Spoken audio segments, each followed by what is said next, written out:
Many people are unsure exactly how or why they should incorporate a clicker into their Nosework training program. I'm going to explain how the Ramsey Nosework system utilizes a clicker for very specific marking of behaviors that we want in substance detection.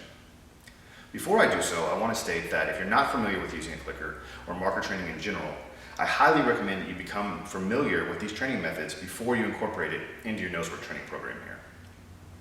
Because it is such a precise and powerful tool, and that's why we're using it, there can be many fallouts if it's not done correctly. What we mark is what we're going to get. So before you start jumping into Nosework and using a clicker, make sure you're very fluent in understanding how this process works and what you're doing. It's not very tricky or challenging, but it is specific.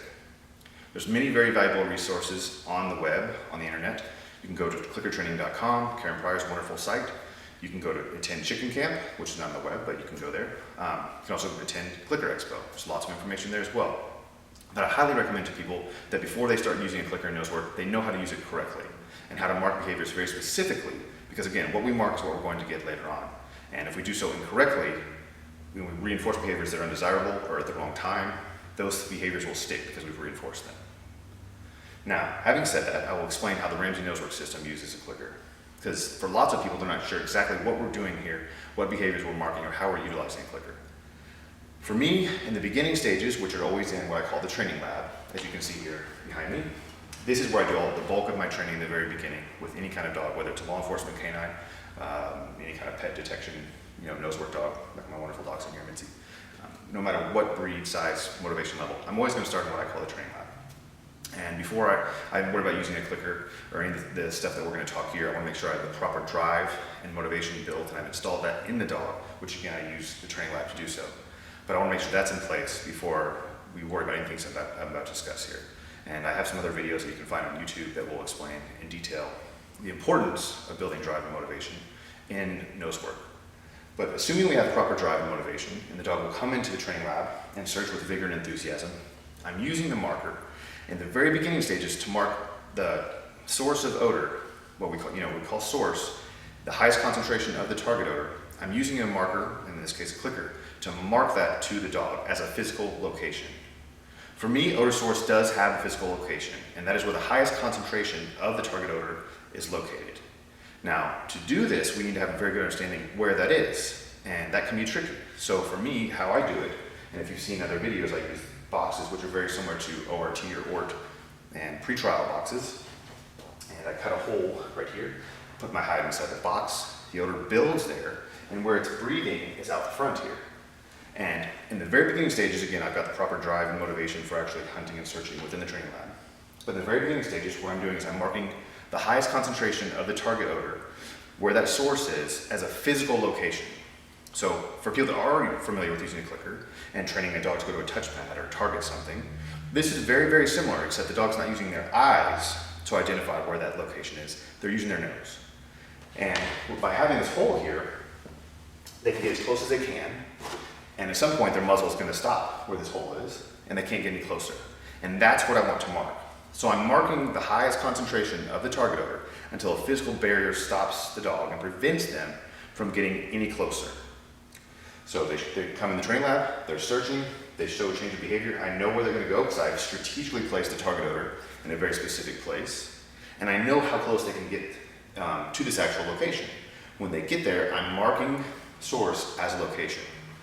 Often people hear me say two things that I think really do create many, many problems with substance detection dogs. Again, whether it's a law enforcement canine or some kind of actual working dog or a pet dog that someone's doing Nosework with. But the phrase I often use is where to go and what to do when you get there. By using a clicker, I'm explaining to the dog exactly where to go. And because I'm using a bridge of when I mark this behavior and when I deliver the reward, I don't have to be so close to the dog. This is extremely important to me and how I do this, and extremely valuable. Now, people again, they're not clear now. Am I marking the fact the dog has started to search? No, I'm not trying to shape or free shape any kind of searching behavior. I've already built drive and motivation for the dog to search, and again, that's explained in other videos. But at this point, the dog is searching in the training lab, they show change of behavior, they bracket, they go to source, and I'm marking a physical location as soon as they get there. No duration. That's fine, Minty. And I can slowly start to build duration of the dog's willingness to stay there. they will stay at source longer and longer and longer, and then I will release them. Now again, there's many benefits to using a marker in detection. For me, a lot of it is the precision. Again, I want to know where that specific location is so I can mark it. If I don't know where it is, how can I mark it? If you can't see the touchpad you're trying to train your dog to go and touch, how can you mark when they get there? So I strategically place odor in very specific locations, which for me in the beginning is often the boxes like this with the holes, because I know exactly where they're going to go and I know exactly where I should mark. I'm going to mark as soon as they get there, and I'm going to deliver the reward. Within the Ramsey Nosework system, especially in the beginning stages, I'm always going to reward at source.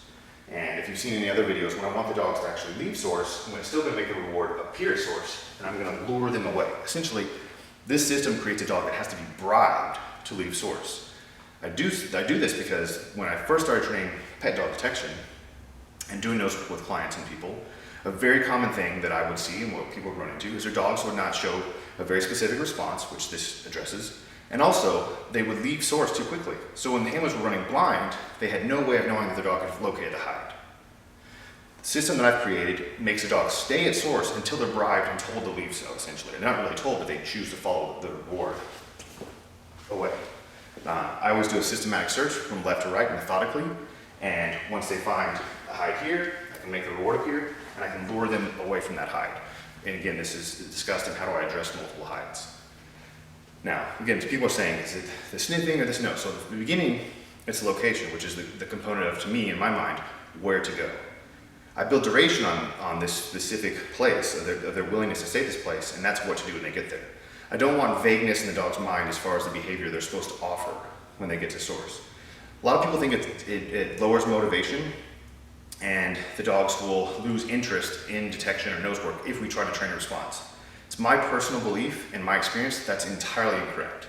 I work with a large number of dogs, from very, very motivated to dogs that have very little motivation, and I believe that it improves their opinion of Nosework and how they view it when there's clarity. They know exactly what to do when they find a hide, because they say, this is what I need to do to get my reward. Now, again, using a clicker has many advantages. Again, the timing of telling the dog where they were when the highest concentration of the target odor is located, that's very precise. I don't have to be so close. I have a lot of people that I see have to have their treat in their hand or be ready to deliver their reward because they want to pay the dog at the very moment they're doing the behavior they want. Using a bridge or a clicker here, like anywhere else, frees us from that. It's liberating. You don't have to be so close to the dog. You can mark the correct behavior, and then you can go and deliver your reward. Again, I'm still delivering the reward at source just to give value to source, and all this has to do not so much with training substance detection in general, but this is a system that I've developed totally geared towards people locating the target odor in a trial and knowing that their dog has found it. I want to make sure that this is a very, very precise timing as far as my communication system here. This also allows me to mark the behavior before undesirable behaviors occur. Now that can be scratching, biting, pawing, anything that we consider undesirable. I can beat the dog as far as in the sake of timing, in reference to timing, I can beat them to marking the behavior before they have a chance to offer anything I don't want them to do.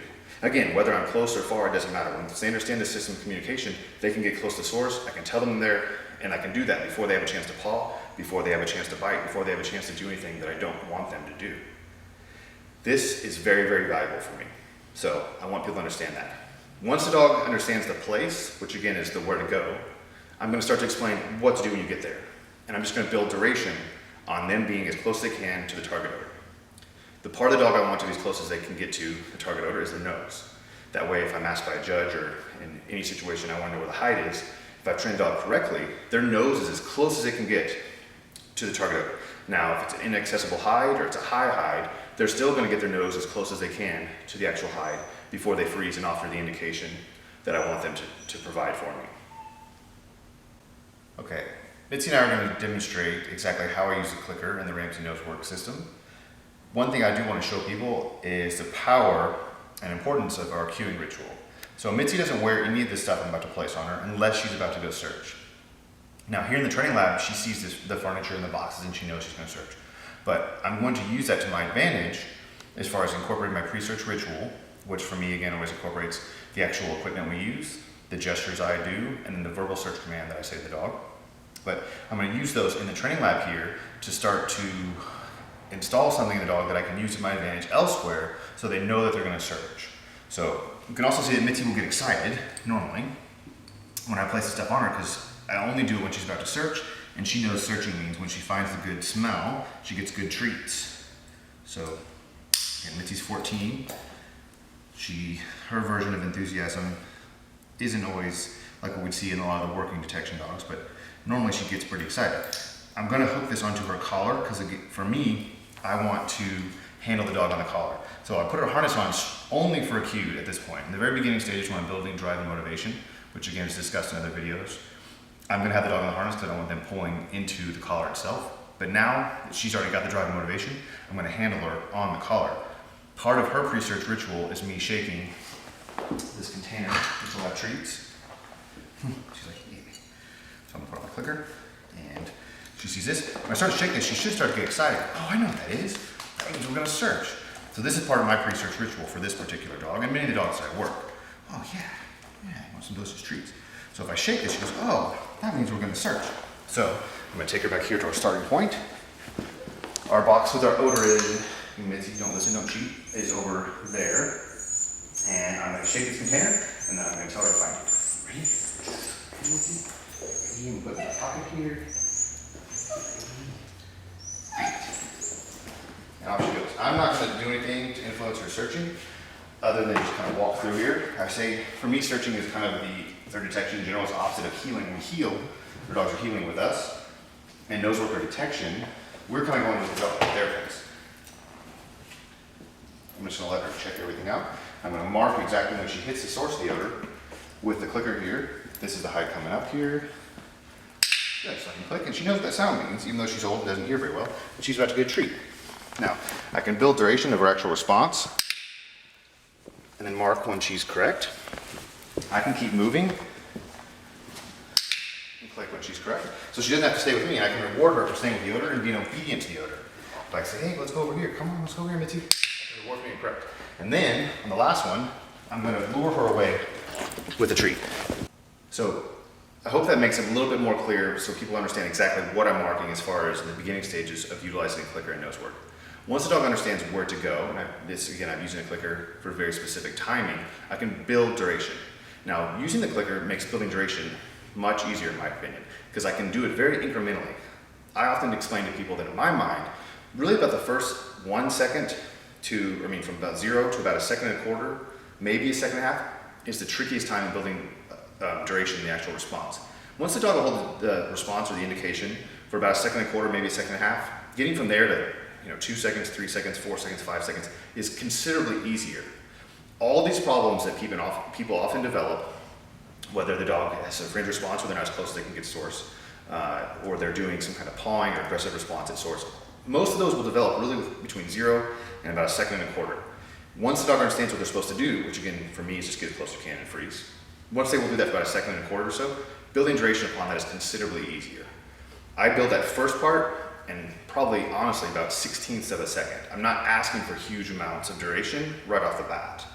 If I do so, it's highly, highly probable the dog's gonna offer behaviors I don't want, and I'd rather beat them again as far as in reference to timing, to marking and rewarding the dog for doing what I want them to do, which again is get as close as they can, before they have a chance to turn and look, leave source, paw, scratch, any of those things, any behavior that I describe as undesirable.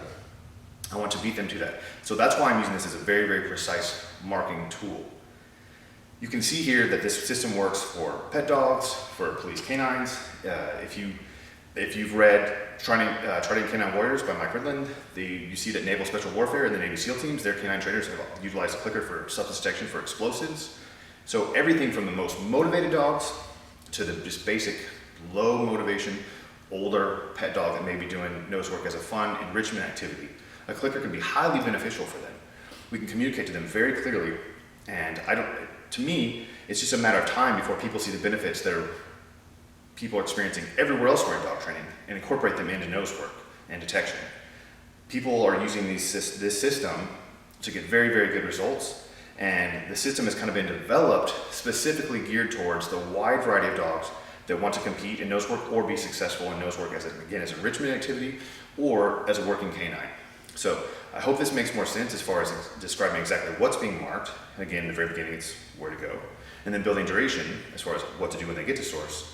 Hope it explains exactly how we're using a clicker so you can see that this can be beneficial to you and your dog and enjoy it and enjoy Nosework.